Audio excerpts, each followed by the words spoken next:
Nous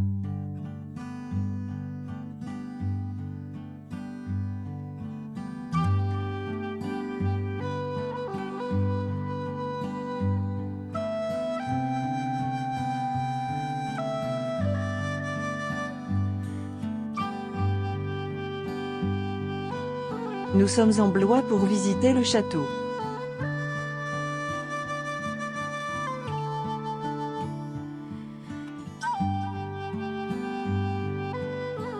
Il y a beaucoup de visiteurs qui viennent en France pour voir la beauté.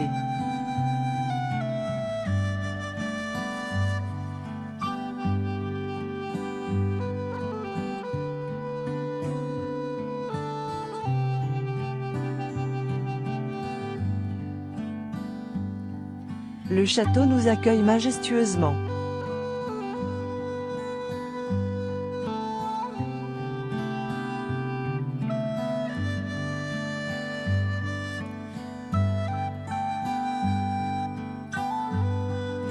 Le château est aujourd'hui la propriété de la ville de Blois.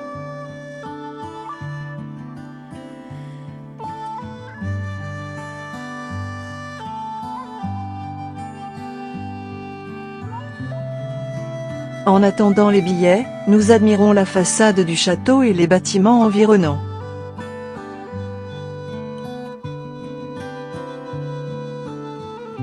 Nous sommes entrés dans la cour. Point de départ de notre visite, nous découvrons en un seul regard qu'autour d'une même cour, se côtoient 4 ailes, 4 monuments de styles différents qui témoignent de l'occupation du château. Pendant plus de 1000 ans, construction et destruction se sont succédées au gré des envies des personnages célèbres qui s'y sont installés. On sent la présence de personnages historiques. Je m'appelle Valentine Visconti, duchesse d'Orléans. J'ai fait graver sur les murs du château de Blois, rien ne m'est plus ne m'est rien. Je m'appelle Charles Ier d'Orléans et je suis le fils de Valentine Visconti. J'avais détruit certaines parties du vieux château, afin de le rendre plus habitable.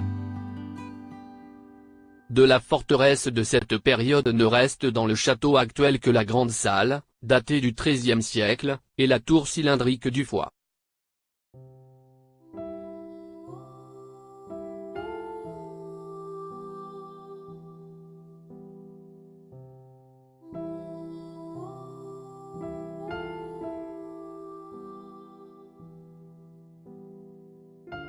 Je m'appelle Louis XII.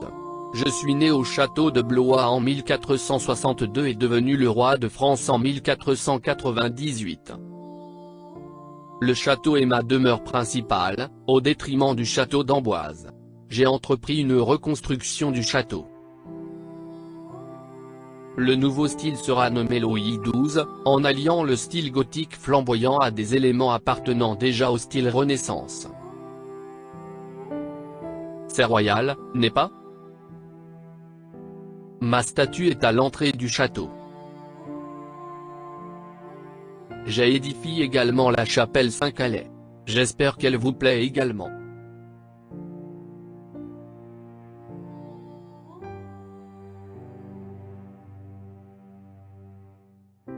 Je m'appelle François Ier. Je suis considéré comme le roi emblématique de la période de la Renaissance française. J'ai donné la direction des travaux de l'escalier monumental à l'architecte italien Dominique de Cortone. Malheureusement ma femme est morte ici et j'ai envoyé ma bibliothèque au château de Fontainebleau pour fonder la Bibliothèque nationale.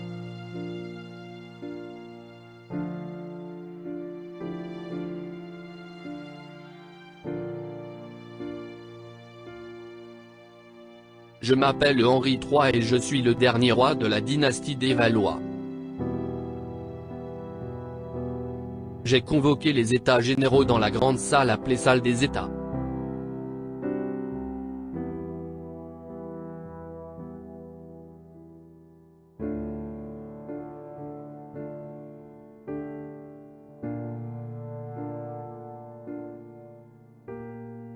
Je m'appelle Marie de Médicis, je suis la reine de France. Je suis exilée ici par mon fils, Louis XIII. Après 2 années de prison, j'ai échappé par une échelle de corde, franchissant un mur de 40 mètres éboulé. Je m'appelle Gaston d'Orléans et je suis duc d'Orléans, de Chartres, de Valois, d'Anjou et d'Alençon, comte de Blois, de Montlhéry et de Limours, baron d'Amboise et seigneur de Montargis et chef de l'armée. J'ai essayé de construire une nouvelle aile classique du château, mais je n'avais pas d'argent, car le trône de France avait été conquis par mon neveu, Louis XIV. Je m'appelle Louis XVI, roi de France. Je crois que Blois est un château qui n'est bon à rien et tout au plus à vendre. Je m'appelle Louis-Philippe Ier et je suis le dernier roi de la France. Le château de Blois est classé monument historique sous mon régime. Je m'appelle Jacques-Félix Duban. J'ai consacré ma vie à la restauration de monuments historiques, y compris le château de Blois.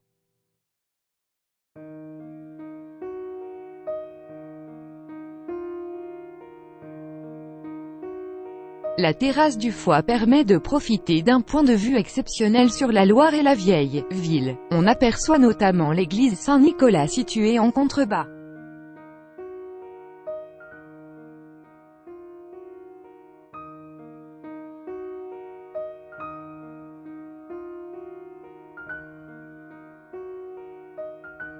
De là, nous avons une vue magnifique sur la Loire.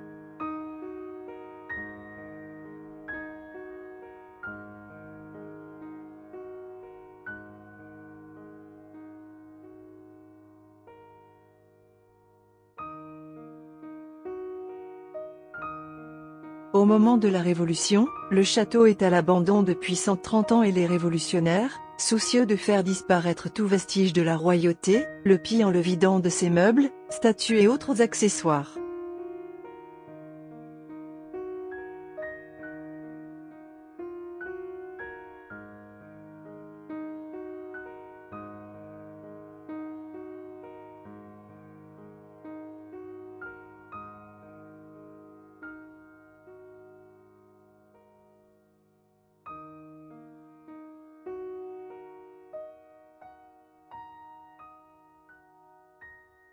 À l'intérieur de l'aile classique de Gaston d'Orléans, le décor le plus spectaculaire est la voûte ornée de trophées et de masques, surmontée d'une coupole.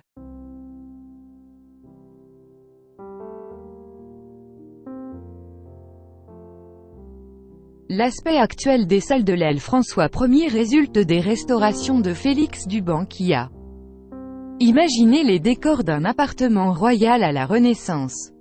Au premier étage, la présentation évoque le mobilier disparu des Valois. En effet, celui des rois de la Renaissance. Sculpté, peint, doré et même enrichi de tissus brodés, a beaucoup souffert lors des nombreux déplacements imposés par le mode de vie itinérant de la cour. Aujourd'hui, très peu de mobilier de cette époque est parvenu jusqu'à nous.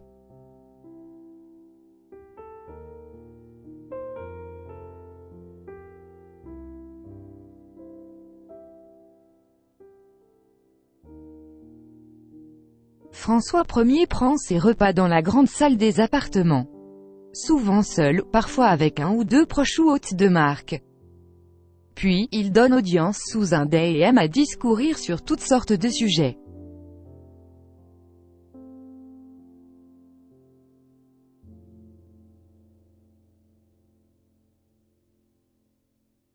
En vogue dans les années 1560, les cabinets de curiosités sont l'ancêtre des musées. Les princes d'Europe y rassemblent différents types d'objets. Merveilles de la nature, objets d'art ou rapportés de voyage et les trésors antiques. Le XVIe est un siècle de fouilles archéologiques effrénées. De Louis XII à Henri IV. 7 rois séjournent au château de Blois, qui se trouve ainsi au cœur de l'histoire de France pendant un siècle. François Ier centralise l'administration royale, en se basant sur les principes de souveraineté du roi et de droit divin. Il esquisse la monarchie absolue qui est compromise par les guerres de religion. Puisque son fils Henri II et ses petits-fils ne parviennent pas à établir une paix durable. Les œuvres présentées dans cette salle font référence aux collections des Valois, en particulier celle de François Ier, protecteur des arts, qui constitua au fil des ans une sorte de musée de la couronne. Selon la tradition, c'est dans cette pièce que la reine Catherine de Médicis meurt en 1589. Les murs sont décorés du monogramme de la reine, de C entrelacé avec le H de Henri II. Cette pièce est l'occasion d'évoquer la journée de la reine.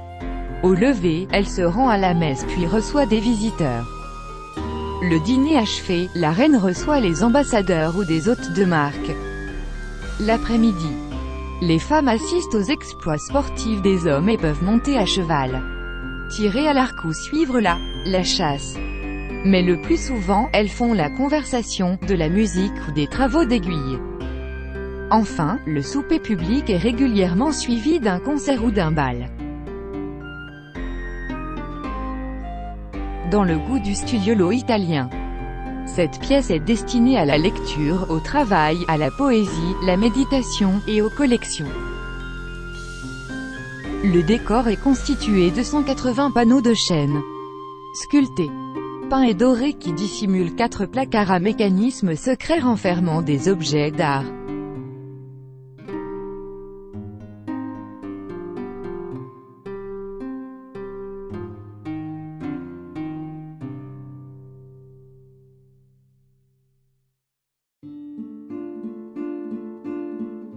Les décors de cette pièce font référence à Henri III. Souvent caricaturé, celui-ci est soucieux du prestige de la monarchie.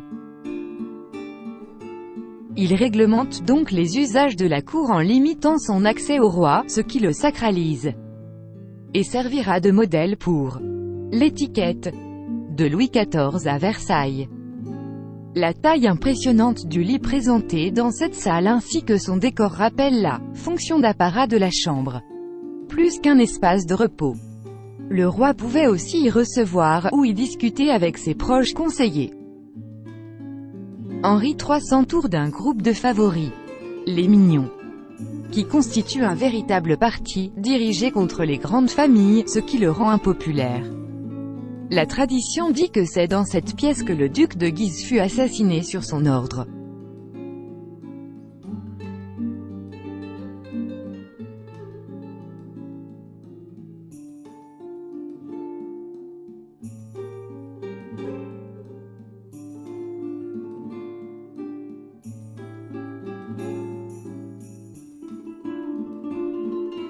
La salle du conseil, où se réunissaient le roi et ses conseillers, passe pour avoir été, avec la chambre du roi, le théâtre du drame de Blois. L'assassinat du duc de Guise, point d'orgue des guerres de religion qui ravagent la France dans la deuxième moitié du XVIe siècle. Cet épisode douloureux est relaté à travers les toiles du XIXe siècle, présentées par ordre chronologique. Elles décrivent les événements à la manière d'une bande dessinée et révèlent la vision très théâtrale des peintres romantiques sur le sujet.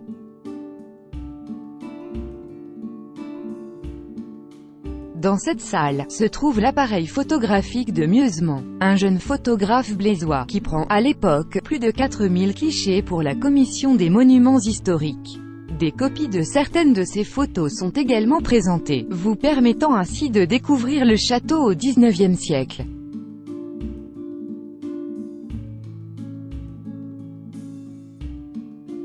Cette salle présente des meubles et des objets d'art créés au XIXe siècle, dans le style néo-renaissance. La restauration de nombreux monuments historiques inspire les artistes pour leurs propres créations. Nombre de ces meubles ont paru avec éclat lors des salons ou des expositions universelles de l'époque. Les grands vases exposés ont été produits à Blois, qui fut un grand centre de production de faïence jusqu'à la moitié du XXe siècle. Ils reprennent des motifs décoratifs ou héraldiques inspirés du château.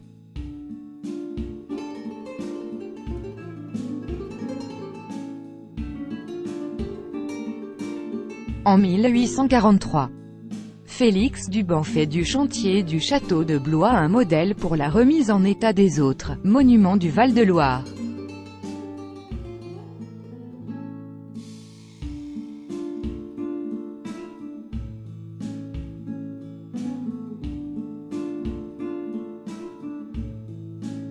Nous marchons sur les marches de l'escalier monumental, essayant de sentir les traces des rois et des reines qui sont passés ici.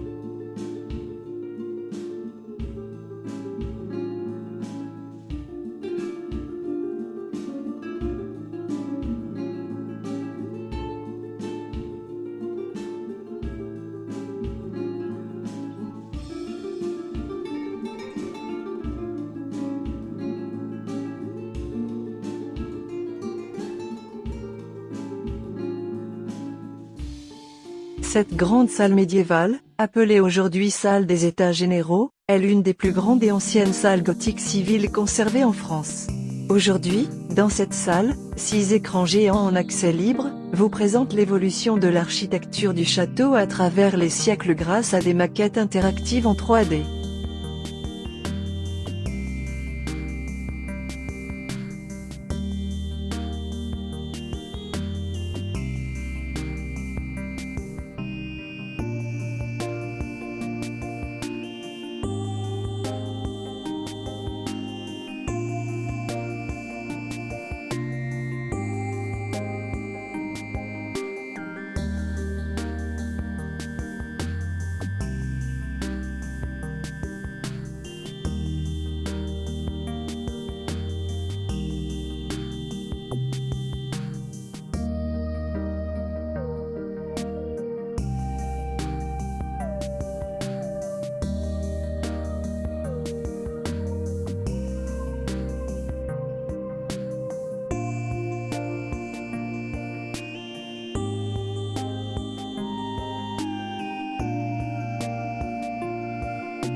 Nous quittons le château avec la joie de voir une partie de la glorieuse histoire de la France.